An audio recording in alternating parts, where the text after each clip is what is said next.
Hello everybody and welcome to the Drydock episode 292. This week the questions are taken from guides 366 and 367, that's on the carriers Independence and Unicorn, and the Wednesday videos 5 naval myths and misconceptions and 5 naval own goals, together with a couple of questions from the first of the frigate duels of the War of 1812 series, which is of course Constitution versus Guerriere. So let's begin. Pelham Express asks, if there hadn't been the resistance on the back and forth in accepting the concept, how much sooner could the Independence class have been built? Could perhaps one or two have been serviced by Midway or the Guadalcanal campaign? Well, it depends how far back exactly you go. If you look at cruiser conversions specifically, rather than the late 1930s, USN Ruggiero style concept, which is a bit of a separate development. So just looking at the idea of converting light cruisers into carriers, compared to when the idea is initially proposed, then battered back and forth until it's finally accepted that design work should go ahead, you're looking at about 6 to 8 months, depending on exactly which dates you take. So in theory, you'd imagine that would accelerate the in-service dates of the Independence class, at least the first few, by 6 to 8 months. But there is an additional complication, which is, of course, the Independence class is based off of Cleveland class light cruisers, and the US Navy would find itself requiring the services of a few replacement light cruisers before too long. And when you look at the laydown dates for the Cleveland class, very few are actually laid down before the ones that are reordered. So the first two that are reordered to be built as aircraft carriers are the Amsterdam and the Tallahassee, CL-59 and CL-61, which become Independence and Princeton. You have to go a little bit further down. New Haven, CL-76, for example, becomes Belleau Wood, and so on and so forth. But if you look what was laid down before Amsterdam, which was herself laid down in May 1941, you have Birmingham, which is laid down in February 41, and then you have 4 other ships that, there's also Mobile laid down in April 41, but apart from Birmingham and Mobile, there are 4 other ships, Cleveland, Columbia, Montpelier, and Denver, and they're laid down between summer and winter 1940. So whilst obviously there would have been a pause and a bit of work would have to be undone to convert Amsterdam, Tallahassee, etc., into aircraft carriers, even if the design is ready 6 to 8 months earlier, you're going to have to make some very difficult decisions about which ships are you going to convert instead.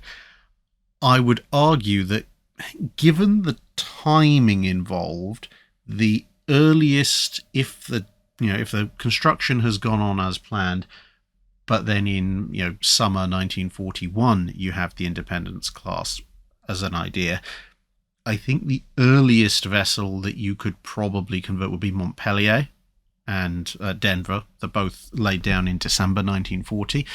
The amount of time between their laydown dates and your theoretical change of use is roughly similar to what Amsterdam and Tallahassee were facing when the historical order came through. I think Cleveland and Columbia, which at the point the design, the idea would be floated, authorized and ready to go, would already actually be almost ready to launch. I think they'd be too far ahead. So if you then look at, Amsterdam, Tallahassee, May and June are their keel laying dates as opposed to December. So you're talking about maybe 5 to 6 months you're recovering rather than 6 to 8. And then you go over to when did Independence and Princeton historically commission? Well, January and February 1943. So let's say for sake of being a little bit conservative in this guess, take 5 months off of that. So you'd be looking at commissioning dates of maybe July, August 1942. Now that is too late for the Battle of the Eastern Solomons, which is in late August 1942, because you look at, for example, Independence, when she commissions versus when she actually enters service, you've on the front lines, because you've got shakedown crews, etc. Then you've actually got to get to the front lines and so on and so forth. Now, if you were to curtail that for reasons of, hey, we're running out of carriers, but still get a shakedown cruise in, then the Battle of Santa Cruz Islands, which is late October 1942, you might just about manage. So if we were being really optimistic in terms of commissioning time, I maybe said the ship commissions in on 1st of July 1942, that would give you maybe 2.5 months to do a shakedown cruise, and then you'd really have to be hightailing it, because at that point you've got just over a month to get from wherever you're doing your shakedown cruise, probably in the Caribbean, all the way across the Pacific via Pearl Harbor to the front lines. But, being a little optimistic but still realistic, you might just about, I think, get a Cleveland or Independence class or two into service in time for the Battle of Santa Cruz Islands. But I think anything earlier than that is being a little bit wishful. Kevin Kennelly asks, with regards to launching the Essex swarm, you said in the Independence class video that they arrived about a year earlier than anyone had thought possible. This seems like a gross miscalculation. So how did they arrive so quickly? Well, you've got to remember that although there was a little bit of a accelerated building schedule going on with ships that were being laid down in 40 and 41 because the US Navy could see the writing on the wall as well as anybody else, they were still being built largely on the basis of peacetime construction estimates. And that involves, a certain number of workers assigned to the yard, a certain amount of priority assigned to the materials, certain days being worked, and certain numbers of shifts being worked in a particular yard. Now, as I said, there was a little bit more urgency, so a little bit more work was going into them, but it wasn't yet full-time wartime production. And so when if you're the US Navy, you look back at, what are the last carriers we built, Yorktown, Enterprise, and Hornet, and for Yorktown and Enterprise, you're averaging about 2 years on the slipway, and then another 1.5 years to commissioning, and then potentially another 6 months working up. So to get them on the front line from ship laid down to ship in service, you're looking at about 4 years. Now, you could also look at Hornet, which was built partially under semi-accelerated, preparing for war conditions, and she is ready a little bit faster. She's about 1.25 years between lay down and launch, but even then, almost another year to commission. So you're talking about, 4 years cut down to 2 years. But the flip side to that, of course, is that the Essexes are over 50% again larger than the Yorktowns by displacement. So if you look at the first 3 Essex class, their keels are laid in 1941. They've been ordered the previous year, but keel laying for Essex is April 41, and the ship that would eventually become Yorktown and the Intrepid, they're both keel laid in December 41. So under full peacetime mode, assuming that they're done at the same rate, as I said, as Yorktown and Enterprise, you'd be looking at maybe mid to late 1945 before they'd be in service. And even if you go with the accelerated schedule for Hornet, which is about 2 years, then assuming that you can build a 30,000-ton carrier at the same speed as a sub-20,000-ton carrier, which is being a little bit ambitious, to say the least, you'd be looking at December 1943 for them to be commissioned and coming into service kind of for a second quarter, maybe halfway through 1944, if you're being relatively swift about it. And it seems that even though that's a relatively generous estimate, that seems to be roughly what they were thinking. If we can match Hornet's build time, we can get the Essexes into service by end of 43, beginning of 44, depending on if you want to look at formal commissioning or actually useful front line. And of course, as we know, historically, Essex commissions in December 1942 what now becomes Yorktown, because Yorktown, the original Yorktown CV5, was sunk, and Intrepid are commissioned in sort of spring-summer 1943, which is a year to a year and a half ahead of what you'd actually expect. And they're obviously, with Essex, she's in frontline service by early 43, Yorktown and Intrepid by mid to late 43.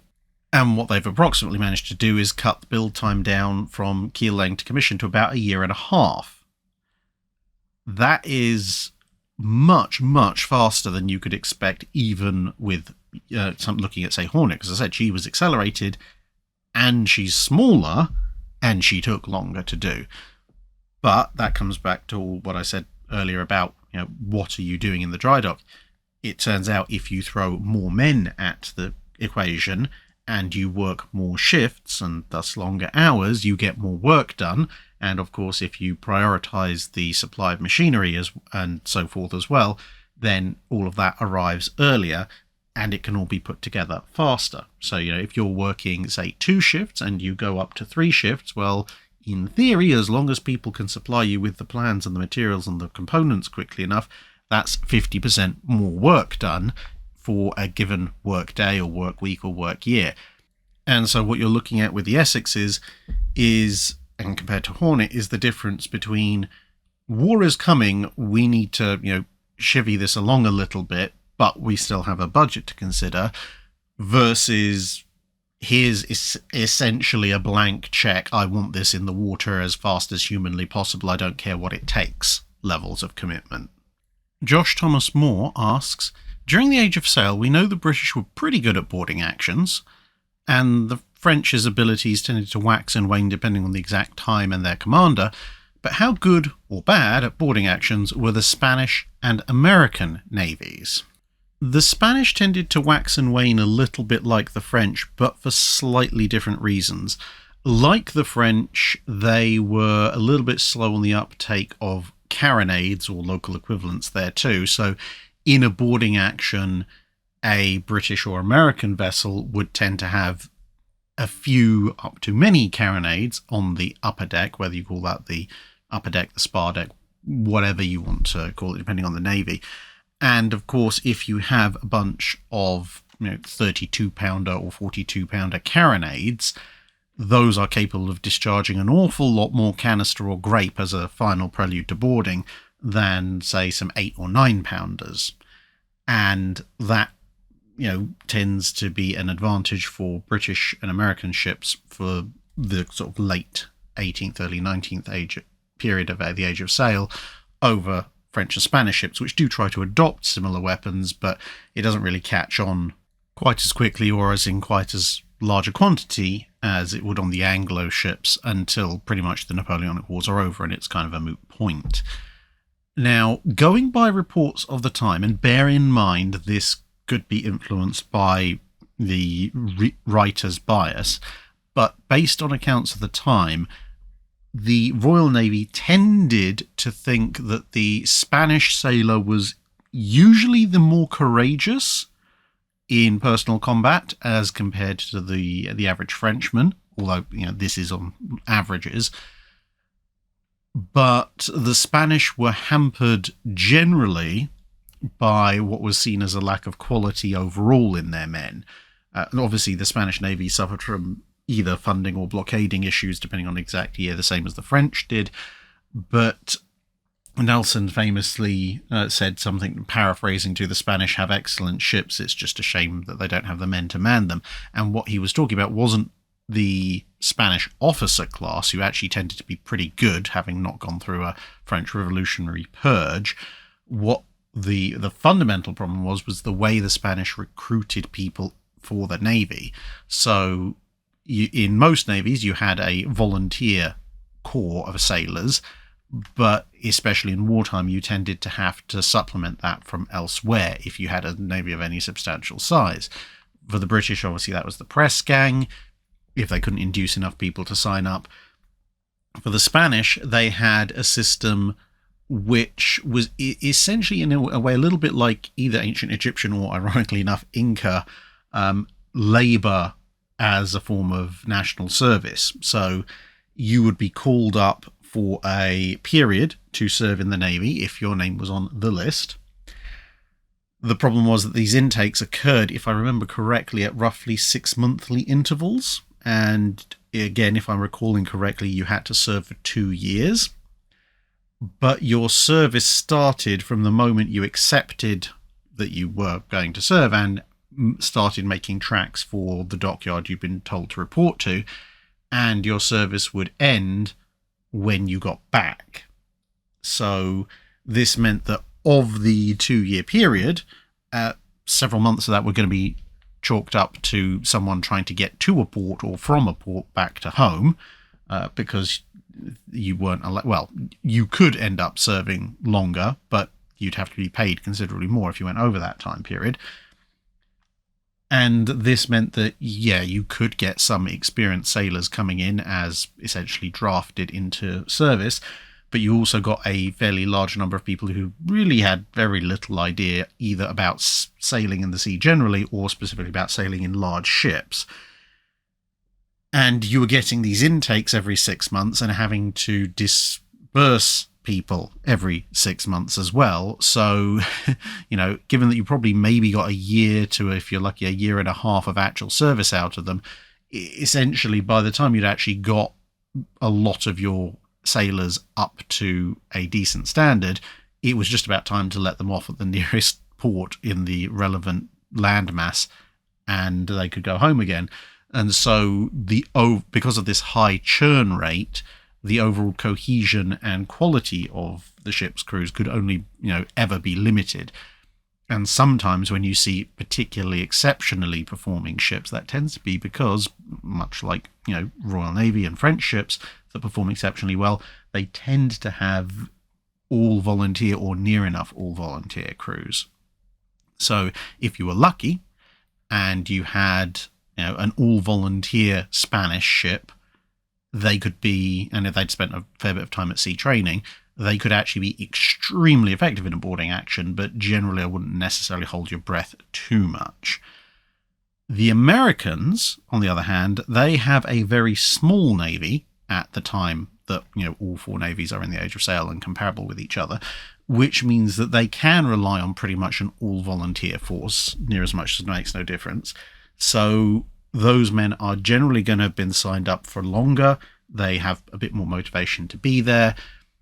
When it comes particularly to fighting against the British, you will have a small number of ex-Royal Navy or ex-British sailors who have a particular motivation not to, give up their ship and surrender themselves back into the hands of the Royal Navy, who, if they're ex-Royal Navy deserters, may well hang them. And so you've got, all volunteers tended to train for a fair bit of time. Congress isn't the most generous with their funding, but they do allow for a reasonable number of melee weapons, small arms, and of course the US Navy ships at this period are very heavily armed with carronades, which gives them the aforementioned advantage against most people when it comes to that final blast of cannon fire before boarding. And the other thing that you will tend to find is that not all, but a good majority of US Navy ships tend to be slightly larger and therefore carry slightly more men than their immediate equivalents. Obviously, the big 3 frigates are the biggest examples of that, but even Chesapeake, Congress, and Constellation still carry slightly larger complements than your average British 38 gunner. And that's an added advantage in a boarding action as well, because, of course, more men means, more pistols, more cutlasses, more pikes, more axes available to make that boarding action, which tends to even the odds up a little bit. And, of course, as they're being volunteers, they're a little bit more motivated. So this is why you see, for example, American versus British boarding actions, the few times that they're actually fought, tend to be very closely contested unless there's been utter decimation on one side or the other by sort of main ship gunfire before.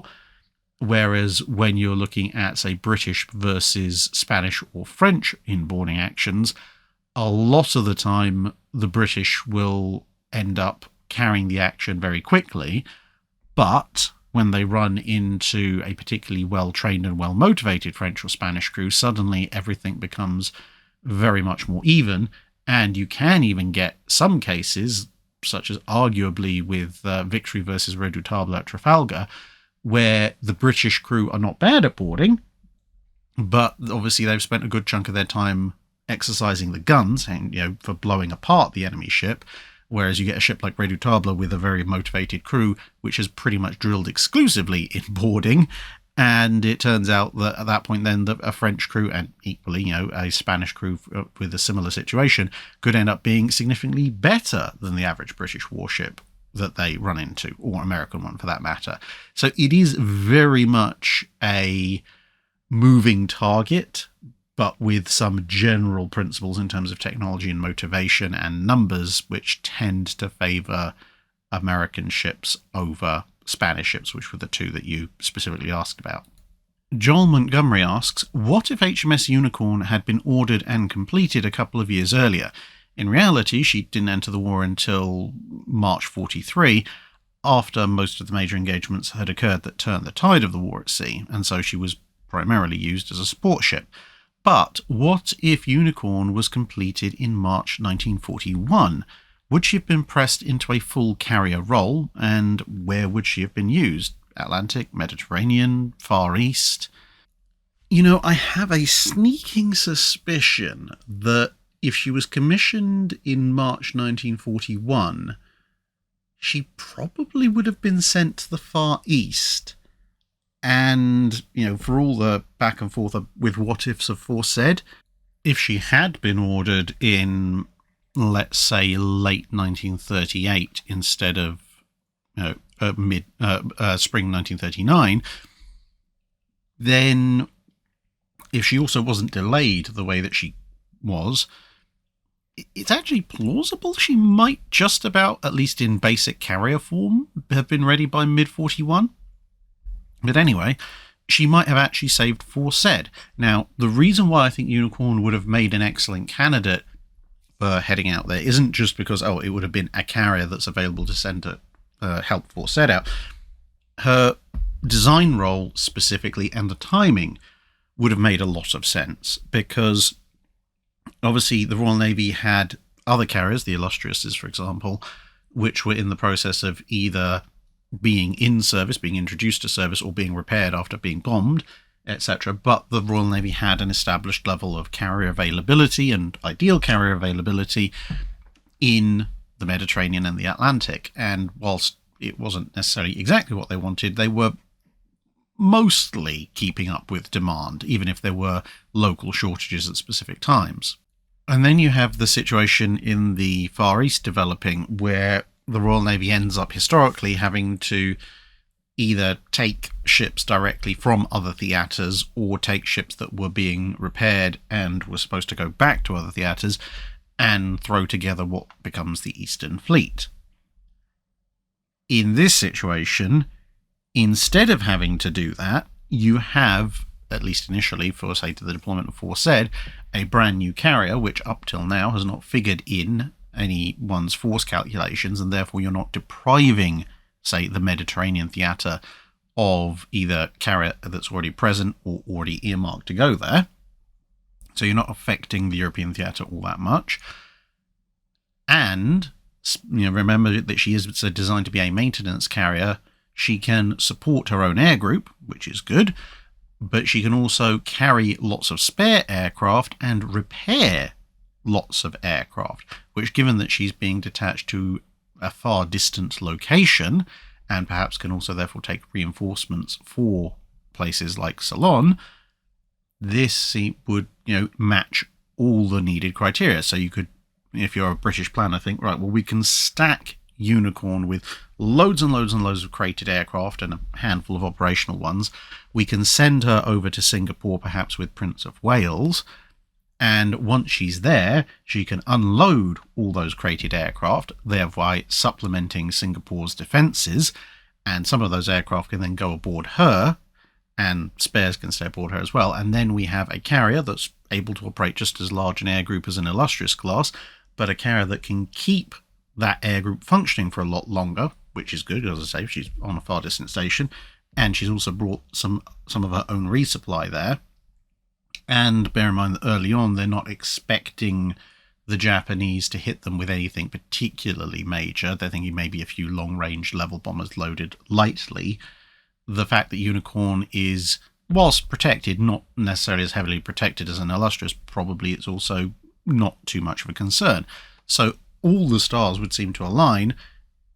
Unicorn most likely then gets deployed with Force Z, and as I've covered before in various Force Z what-if questions that people have asked in various dry docks, the fact is that the Japanese airstrike is composed only of twin-engine bombers. It can only be composed of twin-engine bombers because that's all they have available. There just aren't long-range escort fighters present at the time of Force Z's sailing. Bear in mind, the Japanese have only just arrived. I mean, that bomber group only had just arrived less than 48 hours before. So, people saying, oh, yeah, well, the Japanese would just stuck a bunch of zeros with the bombers. They wouldn't. They physically didn't have them in theatre. And at that stage, a handful of martlets and some Fulmars, maybe a few Sea Hurricanes, would easily have been able to break up the Japanese torpedo runs. And they don't have to do too much. They just have to disrupt and break up. They don't have to shoot down every single bomber, at which point Force Z can fall back out of Japanese bomber range. And by the time the Japanese have established their fighter groups as well as their bomber groups and brought in some more torpedoes and so forth, well, hopefully by that point the British have learned to stay out of range until they can bring up more cover, which cascades down a whole series of other interesting effects. Vicky asks, would the Nelsons have been better off by having A and B turrets on the deck level and C turrets superfiring over the other two, similar to the Mogamis forward turrets? This layout would seem to have a couple of advantages. It has the tall, heavy superfiring barbette closer to dead amidships, which would have reduced stress on the hull structure, and having A and B turrets on the same level would have allowed the ships to fire all 9 main guns dead ahead at medium to long ranges, as long as you can elevate B turret's guns to clear the back of A turret, as well as offering a full broadside. Potentially, but there are some downfalls. Now, bear in mind, obviously, this turret layout you described where you've got main deck, and then superfiring, that was looked at with the F2 and F3 battlecruiser designs, which we did a 5-minute video on a few weeks ago, I think, at this stage. However, the disadvantages when it comes to looking at the Nelson design specifically are mostly twofold. Firstly, you would need a slightly longer citadel, and bearing in mind that this, the whole layout was designed to shorten the citadel. The reason for that is if you look at side profile views and indeed photos, C turret, well, I'm going to call it C turret, whatever the Royal Navy designated it as, the third turret, it actually tucks its gun barrels under the overhang of B turret when they're all in the forward position. Now, if you were to flip those positions around, you can't tuck the guns of B under the overhang of A turret because they're both on the same level. And that means you've now extended the citadel by a few feet. It's not a lot, but it's something. Plus, what was B turret, the superfiring turret, which has now moved aft, that's essentially right up in front of the conning tower now. That is a little bit of a problem because the way the conning tower is set out, that would actually seriously limit the visibility. You could basically see straight across the top of the turret, but not any significant degree down. And so you'd either have to make the conning tower a little bit taller. I mean, you know my thoughts on conning towers. I think they're pretty useless, but the designers at the time obviously didn't. So they would either have to make the conning tower, let's say, half a deck taller, which would add more weight, or they would have to shift the superfiring turret a little bit forward to clear some line of sight, which would again lengthen the citadel and also add more weight, or they might end up doing both because you can't really drop that barbette down all that much. Again, if you look at photos and drawings of the ships when the guns are all pointing forward, at 0 degrees elevation, there is not a lot of clearance between the superfiring guns and the roof of a turret on the historic ships. So you'd end up not saving as much weight, and the ships would get a bit heavier, which would mean either you'd have to, lie about their displacement for the treaty purposes, or you would have to sacrifice something somewhere else. The other problem comes in terms of arcs of fire.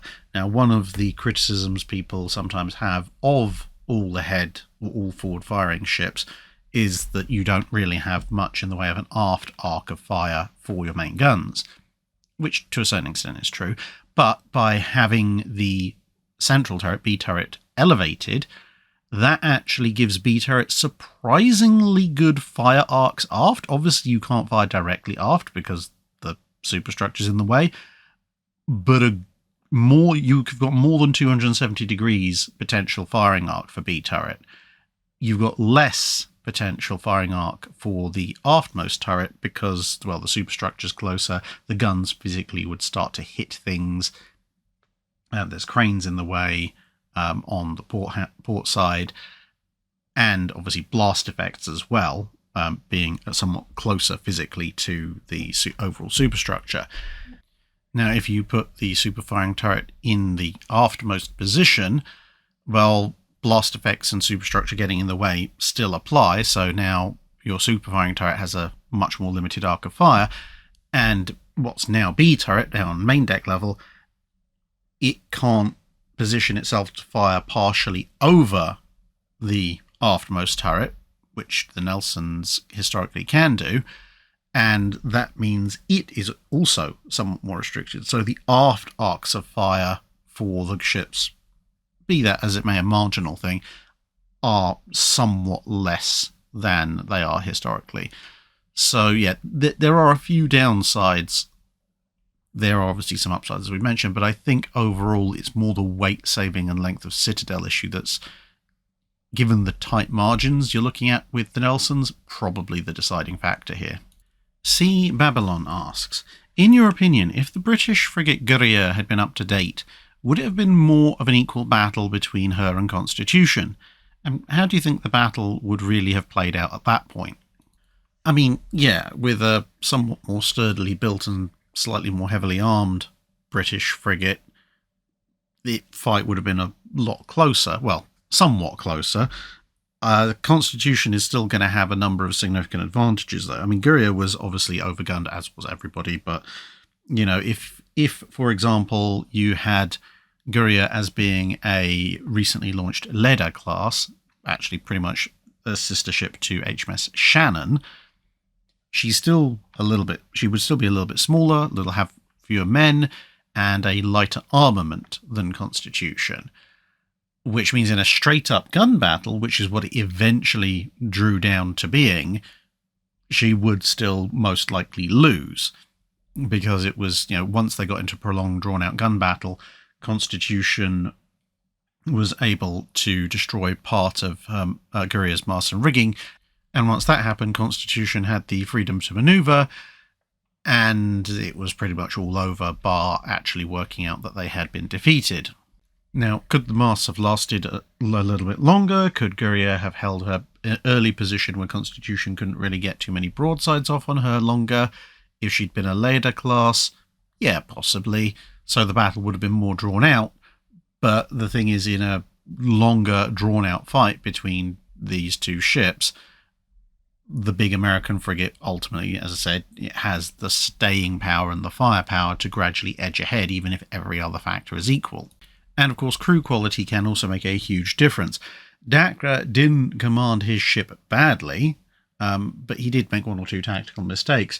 And then you have, obviously, Broke aboard Shannon, who's just an absolute expert in what he's doing. But even, he, thanks to the fortunes of war, makes one or two small errors. As I mentioned in that video, he wanted to just keep bombarding Chesapeake until she surrendered, and thanks to sheer blind luck and a slightly severed bit of rigging, they ended up colliding, and hence you got the boarding action. So you could theorize that a Leda-class Guerriere with Dacre in command, if he'd perhaps drilled his ship to the same level of quality as Shannon's crew were, he might then have been in a position to pull off a victory against Constitution, but it wouldn't have been through, sheer tactical brilliance in terms of manoeuvring, although he possibly could have held position a little bit more, as I said, and it certainly wouldn't have been through a straight-up gunfight. It would have been through one of those little esoteric, almost captain-specific things. I'm thinking in particular of Shannon's targeting of Chesapeake's wheel, because if hypothetical Leader-class Guerriere comes in and the battle initially opens up as it does, with Guerriere kind of hanging off of Constitution and sending the occasional inaccurate broadside at her, well, obviously if the broadside's a bit more accurate, that's one thing, but if you've got those excellent bow gunners with 9-pounders and they're able to keep knocking off Constitution's helm officer, whoever that happens to be at the time, and or shooting away the ship's wheel, thus making Constitution much less able to manoeuvre, well, then Constitution's biggest advantage, her firepower, is taken away from her, because once her powers of manoeuvre are restricted, a fully capable Guerriere can manoeuvre and just rake constantly and force a surrender that way.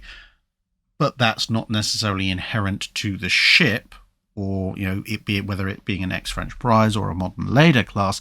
That's inherent to the crew, the captain, and some very specific skills. Kay Kupski asks, could you find anything about what would have been played on the Mary Rose drums that they found? Were drums as important on a naval battle as in land ones? And how much signalling was done with bugles and drums from antiquity through to the age of sail? Did galleys really have slave-driving drummers beat out a rowing pace? So, did galleys really have drummers beating at a rowing pace? Yes, at least at certain times. Because bear in mind, if you want to use a rather loose definition of the word galley, you can go all the way back to the Phoenicians and all the way forward to the 17th and 18th centuries. But yes, in good chunks of that period, various road warships, primarily road warships, would have a drummer or two aboard, because it helps you keep a steady pace. And, if everybody is just rowing to their own pace, then the ship may not necessarily go in the direction you want it to.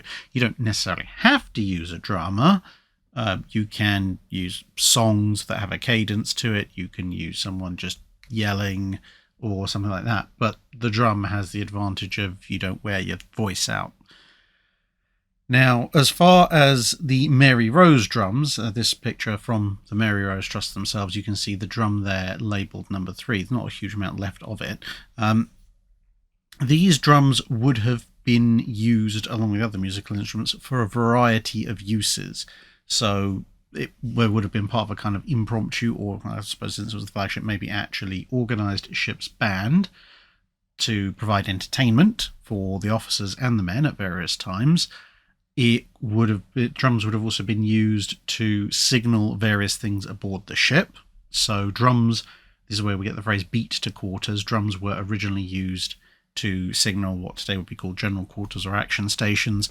That later got supplanted by bugles and trumpets and so forth. But, in the Mary Rose Tudor period, drums would have been more common, the occasional brass instrument perhaps as well. And also in battle, you could use drums to signal to other warships.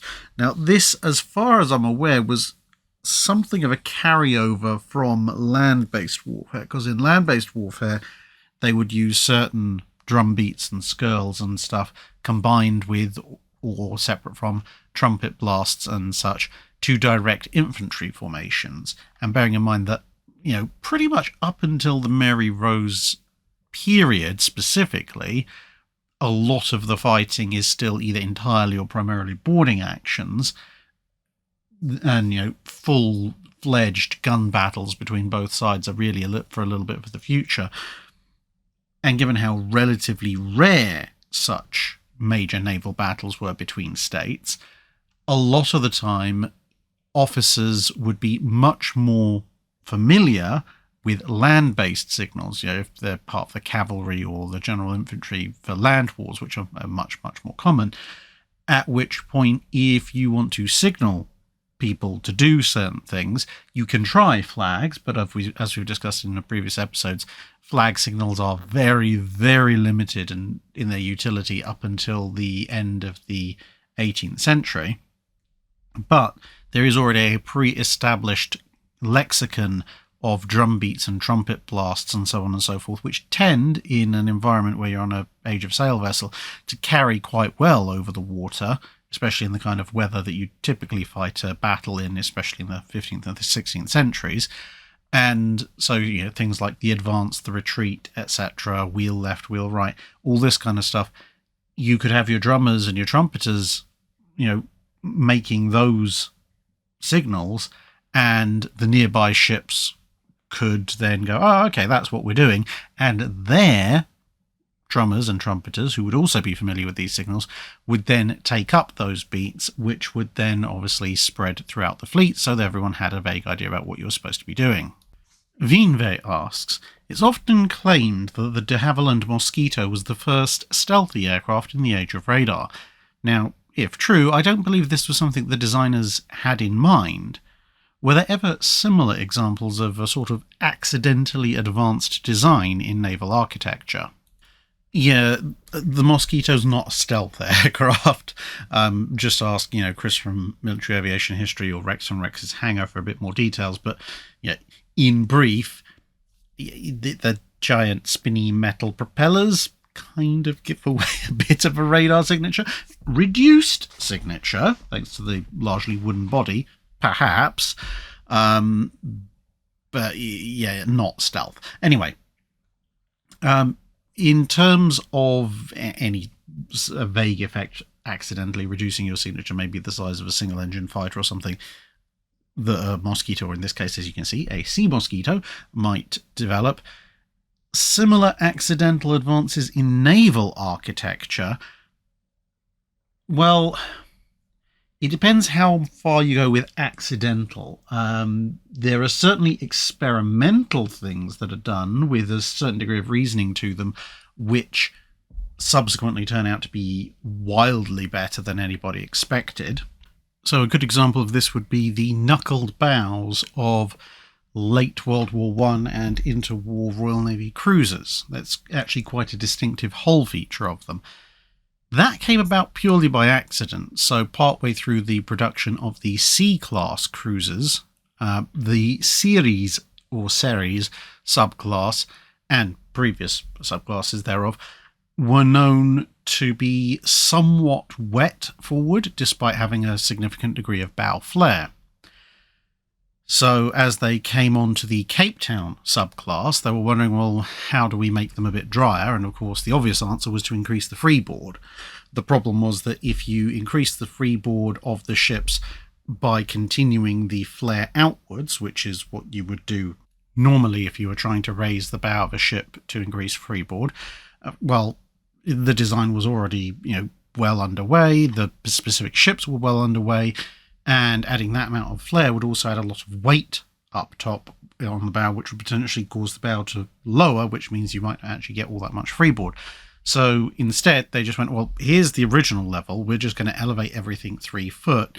And to do that, they just put a series of essentially vertical plates on top of where the original bow line had been to just continue it at the same width as the original flare had gotten to. And they discovered that, yes, obviously they got up the increase in freeboard that they wanted, but it turned out to be actually a really good idea generally, because it kept the weight down of the bow because you were increasing the height of the bow without flaring it out even further. So there was a lot of saved weight relative to the more traditional view. And because the original flare was already quite deep, it meant that the water that was coming up as the bow plunged ended up getting kicked out sideways anyway. So just because you had the vertical plates high up didn't make the bow any less effective as compared to if you'd had a fully deeply flared bow. And of course, because the upper section was vertical, it meant that in a very, very narrow margin where the very upper part of the forecastle was right down in the sea, it was actually slightly more effective because you had a very brief window where you'd have a flare of water out, but a gap between that water and the upper deck, which would then mean, as I said, in very limited circumstances, you wouldn't get quite as much washback. And if you did, and the water sort of crashed back and started coming over, so you started taking water green over the bow, because you had less upper deck surface area, there was less water to drain off, and the bow could recover quicker than it would if it had a really deep, wide flare. So they basically continued with this for pretty much all subsequent British cruisers, with the exception of the Town Glass HMS Birmingham, because it was, a massively better way of doing things, but not something that they hadn't gone out to create a much, much better way of creating a seaworthy forecastle. They just wanted to increase a substandard one by a quick expedient. ACC asks, I'm fascinated by the difficulties you described in the development of the 18.1-inch gun for the Yamato. Were they in fact the upper limit of plausible gun designs during the period the channel covers? And if not, how large could a determined major post-war navy have realistically made a battleship gun if they felt it was necessary to go as big as possible? No, they weren't the upper limit globally. It was possible to go a lot bigger. Even back in the 1910s, when Admiral Fisher was saying the HMS Incomparable should have 20-inch guns, the British gun industry, even back then, was entirely capable of producing 20-inch guns if it absolutely had to. And of course, we all know about the Dora cannon that the Germans built. Now, that was admittedly a land-based cannon, but it showed that you could build a gun with an absolutely ridiculous caliber. The main problem with mounting a Dora cannon, at sea at least, is, the rate of fire is a completely separate issue, but just the sheer size of it and the size of ship you'd need to mount it, not whether or not you can actually make the thing in the first place. So the two major problems, I should say, that the Japanese were encountering was, one, getting the heat treatment of the steel correct all the way through. And this is something that they struggled with at the upper ends of their naval engineering, almost across the board. I mean, the turret faceplates for the Yamatos, for example, being so stupidly thick, were really absolutely pushing how thick you could actually make, or at least the Japanese could make, face-hardened armour without it having all sorts of quality issues. So, the famous picture that goes around of where somebody shot a 16-inch 50 gun at point blank at a bit of plate that had been intended for Shinano's faceplate, and that's obviously gone through at absolute point blank. Well, for one thing, it wasn't at the angle of impact that it would have been in real life. As you can see from Yamato's turrets, those faceplates were angled quite far back. But secondly, the faceplate in question, as far as I'm aware, was actually rejected because of quality issues with that particular bit of metal. But nonetheless, it's just an example of the fact that the Japanese were struggling. And when they were building the slightly larger gun that I described in the early part of the 18.1-inch gun development history in the 1920s, part of the reason they went from hooped to partially wire wound was because they were identifying issues with the heat treatment and cracking in some of the tubes that they were building up. The other problem which they were running into was the largest size of good quality steel ingot that their industry could produce. And that is more of a problem because heat treatment, the general science of heat treatment is fairly well known at that point. The heat treatment for mass amounts of metal is fairly well known at that point. To get it to a larger scale is usually just simply a matter of scaling things up. It's not quite as simple as that. There are larger concerns when you're dealing with really thick masses of metal, but a lot of the engineering challenge of heat treating and properly cooling large masses of metal is just a matter of the scale of your equipment with a few other bits added compared to, so it's not easy and there is a bit more to it, but compared to making extremely large homogeneous ingots, that latter bit is the really tough bit. And you'll see that the Japanese industry could only produce ingots up to a certain weight, a few hundred tons, a couple of hundred tons actually, roughly speaking. And then you might look at the weight of the gun and go, but that weight is well above the weight of the overall gun. But that's not the problem. You see that each of the tubes, so even a non-wire-wound gun is built up of a series of tubes. Each of those tubes, finished, might only weigh 10, 20 tons, give or take a little bit. But they will start out as a single mass of steel that weighs a lot more. And that has to be bored and lathed out to form the tube. You know, you're talking about ridiculous amounts of wastage. I mean, obviously, you can reuse the steel and cut and, you know, use it again. But for producing the actual object, it's a massive, massive waste. I mean, if you look at, for example, if I take a very simple example, wood turning, when they're turning a bowl, for example, and you see, you know, people might take a really big slab of wood, and then you look at the bowl at the end, you're like, okay, great bowl. And then you look at the amount of wood shavings and the sheer mass that they've discarded to make that bowl. You know, we're talking about a similar principle, just on a very deep principle for making guns. And that's the problem. You know, if you can't make a 250, 300, 350 ton ingot, then if your gun is so large it calls for a 30, 35 ton tube, if that's the single largest tube that in your overall gun construction, well, you know, to make that, let's say, 35 ton tube, if you need a 350 ton ingot, if your industry can only cast a 250 ton ingot, it doesn't matter that 250 ton ingot is still massively heavier than the 35 ton tube that you need. It's not large enough. And that's the big issue that the Japanese were running into. And it was one of the things that they were looking into improving in the late 1930s, which is why the A150 design called for 20-inch guns, because by that point they'd advanced their ingot casting to the point that they thought they could make an ingot large enough to support a 20-inch gun. The bigger problem with such weapons isn't so much the technical limitations for some nations with really advanced steel industries, like at that period Britain and America and Germany. The bigger problem is diminishing rate of return, because you suddenly now need a massively armoured ship with absolutely colossally, monstrously heavy turrets and guns, but the rate of fire, even for an 18-inch gun, has already dropped below the average, 2 rounds per minute that most other teen caliber guns have. And a 20-inch, your rate of fire is going to drop even further, at which point, are you actually getting a significant rate of return for the extra penetration that they're carrying? Miko Leitner asks, if Force A in Operation C saw the special strike group on its way to hit Dorsetshire and Cornwall on its radar, why was there no combat air patrol or other fighter interception? Several reasons. Firstly, remember, Somerville doesn't know exactly where Cornwall and Dorsetshire are, so the fact that he's seeing a Japanese carrier strike group heading off in a particular direction, that doesn't necessarily correlate with, they are heading to intercept Dorsetshire and Cornwall.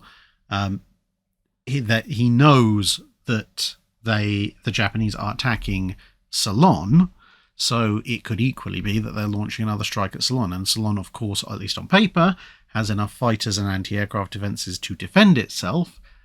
And, the more fighters and bombers and so forth that head off towards Ceylon, the less fighters and bombers are around to harass his ships. So there's that. Plus, of course, if his fighters, whether they be launched from the deck or combat air patrol, go in and attack the Japanese pilots know what carrier-based fighters look like. They will very quickly conclude there must be a British carrier in the relatively immediate vicinity, and that gives away information Somerville really, really does not want them to know. And on top of that, bear in mind that the Japanese aircraft was spotted travelling not quite but almost perpendicular to Force A's course at a range of just over 80 miles. And the other thing, of course, is the time to interception. So if the enemy's passing at, let's say, the cruising speed of a Kate, 160 miles an hour, and you launch your martlets, which can be some of the faster fighters that are available to Somerville, even if we assume that the martlets are on combat air patrol right above Warspite at the time and they say go, it's going to take the martlets about 20 minutes, 15 to 20 minutes to reach an interception point based on where the Japanese are at the point that they're spotted. Now, of course, in that 15 to 20 minutes, the Japanese would have moved another 50 or so miles along, which means the martlets would also have to cover that distance. And of course, they're going to know that. So, they're not going to fly straight at where the Japanese were. They're going to be flying the hypotenuse of a triangle, heading for where the Japanese should eventually be based on their course and heading. But of course, if it takes them another 10 minutes or so and this is assuming they're going up, pretty much almost full pelt. If it takes them another 10 minutes to cover that distance, then, well, the Japanese will have moved on again a little bit further. So instead of being an 80-mile interception, it's suddenly gone up to maybe a 200-mile interception, possibly slightly more, at which point you're talking about maybe 45 to 50 minutes to actually get to a point where you can intercept the Japanese.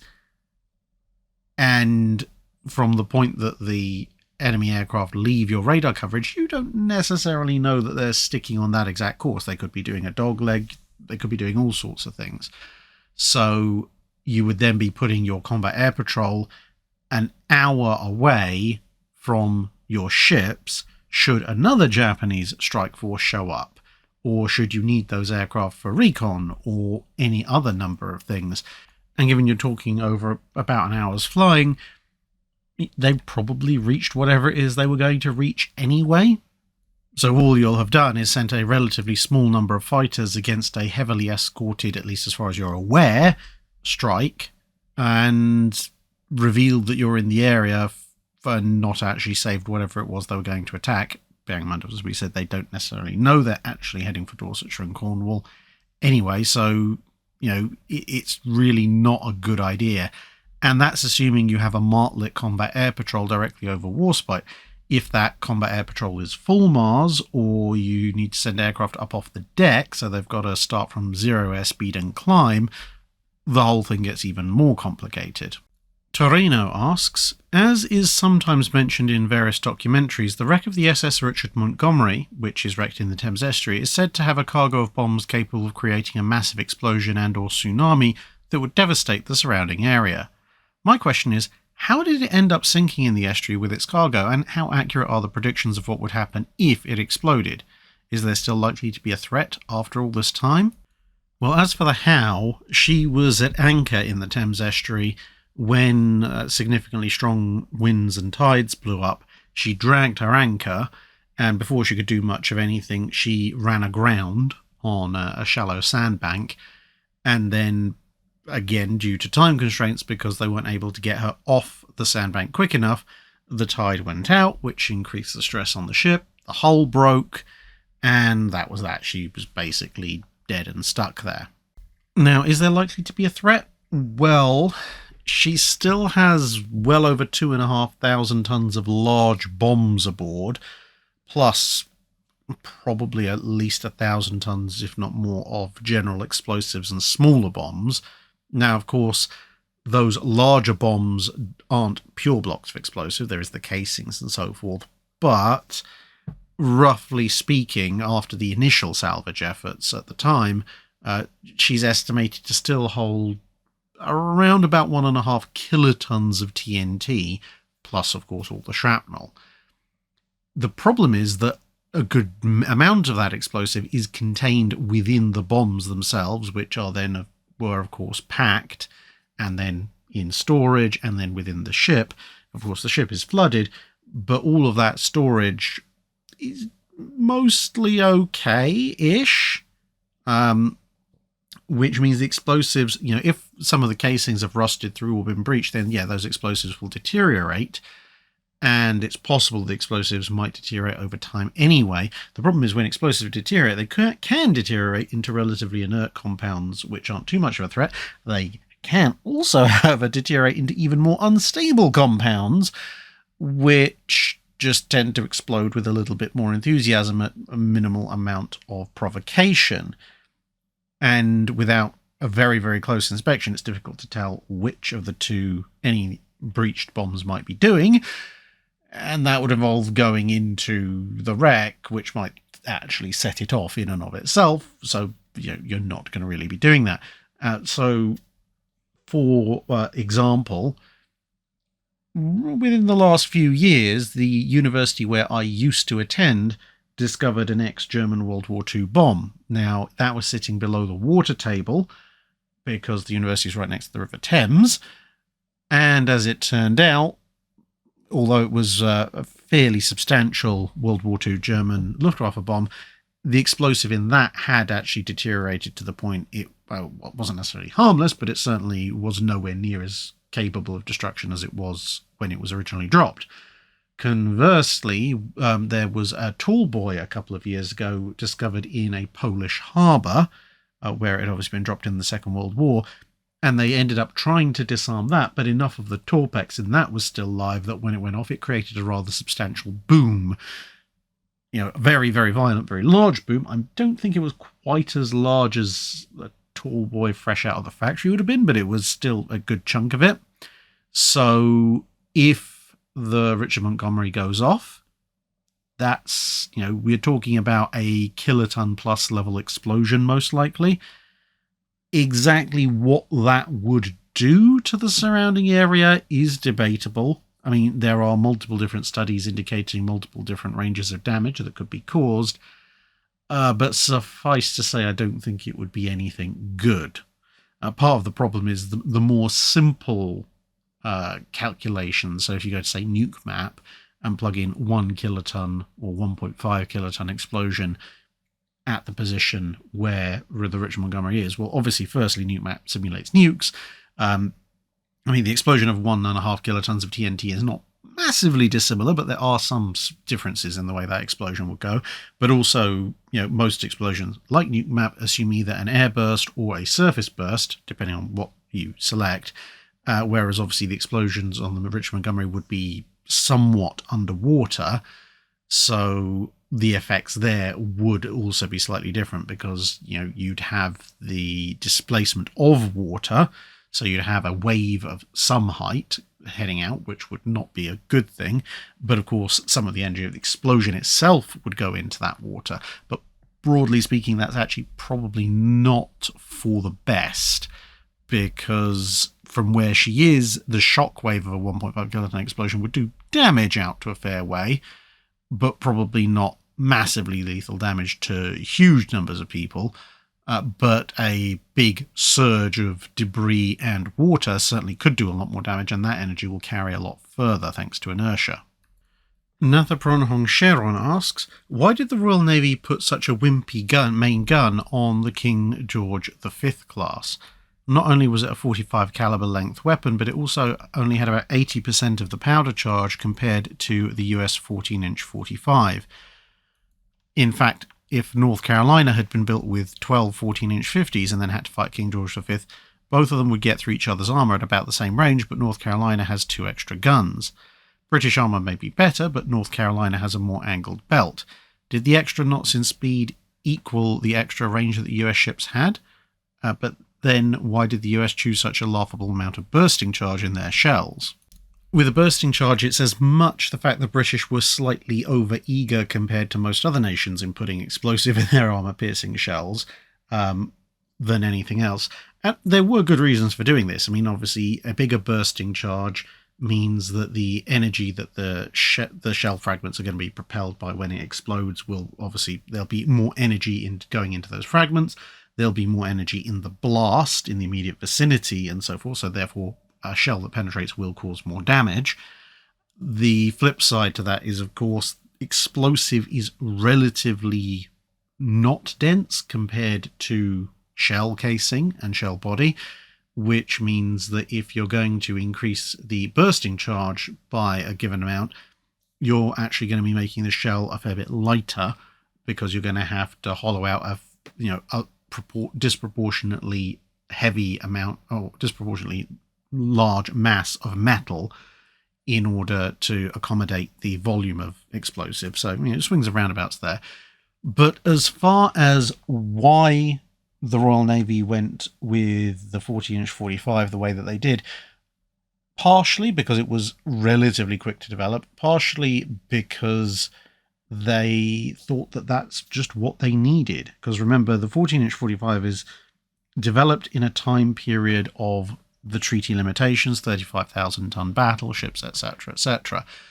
And what the British have concluded is that their tactical doctrine calls for them to fight at pretty close range. They accept that, yes, battle will open at longer distances, but, the number of hits that you might inflict at 20 to 25,000 yards is going to be relatively small, and the chances of you hitting anything vital are equally small, at which point, a slightly larger bursting charge, well, if you don't go into the armour, well, the chances are you probably weren't going to anyway, given the angles of approach and the angle of fall of the shell, and therefore if you hit anywhere that's not the belt armour, well, a bit more explosive might do a bit more damage there. But as the range closes, the effects of things like sloped armour, angled armour belts, become less and less, and so the British plan to fight in the the low tens of thousands of yards means that they're looking at a gun that, can we build a gun that will penetrate pretty much everybody that we know about and, therefore might fight, or potential ships that we think reasonably could be designed on 35,000 tons at the range we actually want to be shooting them at. And when you look at the penetration figures for the 14-inch gun as mounted on the King George V's, yeah, they can. Now, of course, obviously, if two ships are approaching each other with a 45-degree angle of bearing, that might change slightly.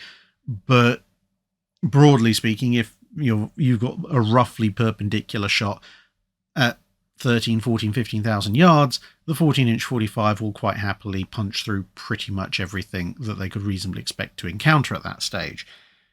And then you end up with this dichotomy of, well, do you go with a more powerful gun on the off chance that somebody might build a better protected ship later on, which is certainly what a lot of the concerns were in World War I, or, given that there's a treaty that's physically limiting what you can do, do you go, okay, this is good enough, the solution at this point is therefore more shells, because if this gun can just about do the job at the range we're expecting, then it's better to have a gun that can just about do that job and have lots of them rather than fewer slightly more powerful guns which will do pretty much the same amount of penetration at the ranges we're expecting, i.e.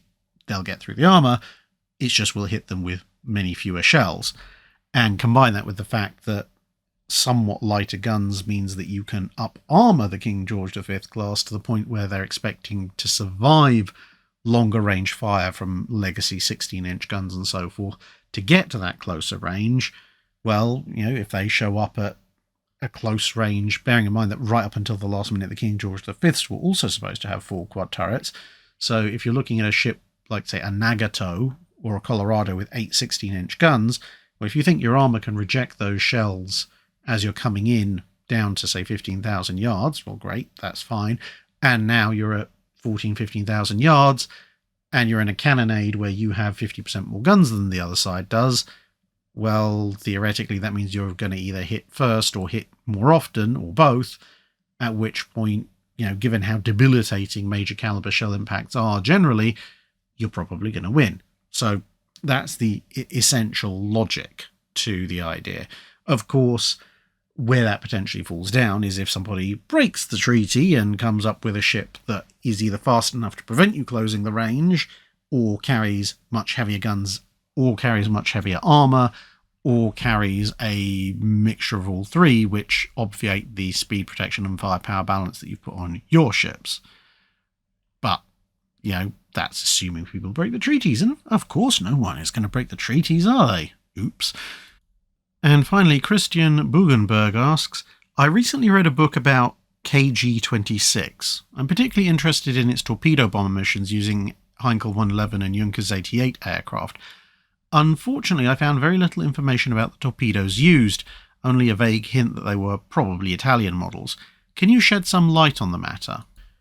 So it depends on exactly what time period you're looking at, but yes, it is entirely possible that KG-26 at a particular time period would have been using Italian-derived torpedoes, and that's simply because German aerial torpedoes frankly sucked.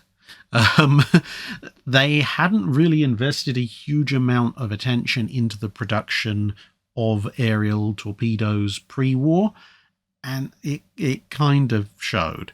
So if you look at the torpedo that they entered the war with, the F5, it's pretty short range, not particularly fast, and whilst the overall weight of its warhead isn't awful for an aerial drop torpedo of the mid to late 1930s, it's hexanite, which is a little less powerful than TNT. It's kind of a TNT replacement that the Germans came up with when they didn't have TNT.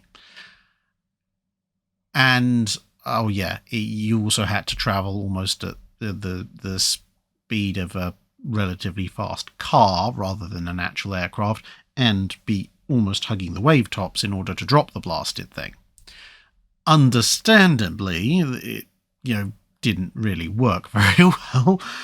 And whilst they were developing a replacement for it, they adopted a large number of Italian torpedoes, which went a little bit further, a little bit faster, and carried a slightly more powerful warhead, and, well, actually went considerably further, considerably faster, compared to the F5, which, okay, that wasn't exactly a particularly difficult feat.